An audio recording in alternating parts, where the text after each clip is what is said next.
Sa inyong lahat, gusto niyo bang matanghayan ang Pagong at Matsing? Okay, umpisahan na natin. Noong unang panahon, sa tabi ng isang ilog, na matahimik at mapayapa, nakatira ang magkaibigan sina Pagong at Matsing. Si Pagong, mabagal magsalita, mabagal kumilos, pero matalino. At si Matsing naman, maliksi, mabilis, pero may pagkatusok. Isang araw, habang sila ay naglalakad sa tabi ng ilog, may nakita silang isa na balutang-lutang na punla ng saging. Uy, Pagong!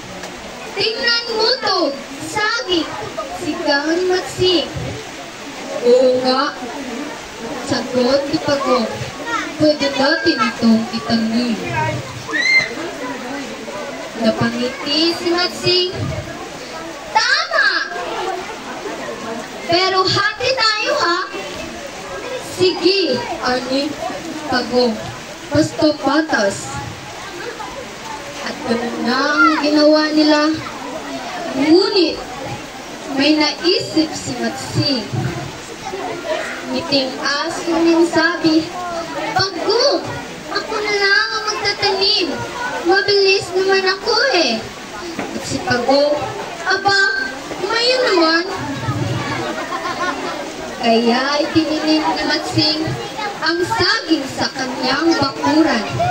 Araw-araw niya itong dinidiligan at inaarawan hanggang sa, Hoy! Namunga na ang saging! Sigaw ni Matsing. Tuwa ang bumalot sa kanya, pero sandali lang naalala niya si Pagong. Ay, kalahati pala ito ni Pagong.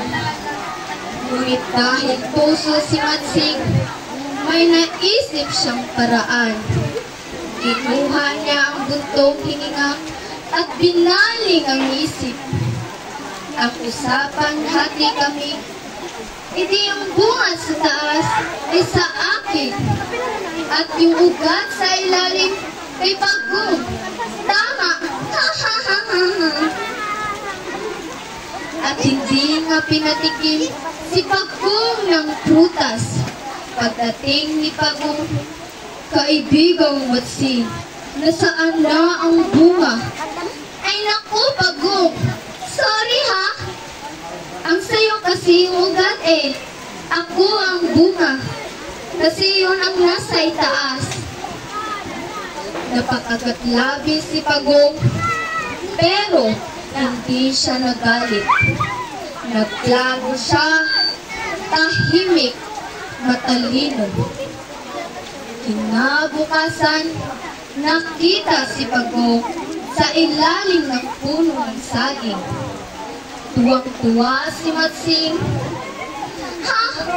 Gusto mo bang umakyat, Pagong? Hindi mo kaya. Hindi mo kaya yan. Ngunit, sabi ni Pagong, ikaw lang ang umakyat, kaibigan. Bato na lang ang ibato mo para bumagsak ang bunga. At ganun nga ang ginawa ni Matsing.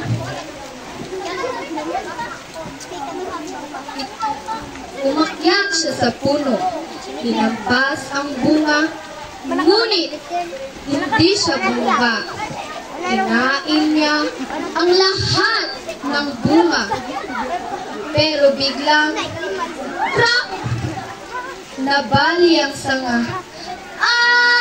Bumagsak si Matsing sa lupa. Napatawa si Pagong, hindi dahil sa sakit ni Matsing, kundi dahil nagturo ito ng leksyon, Pagong at si Matsing.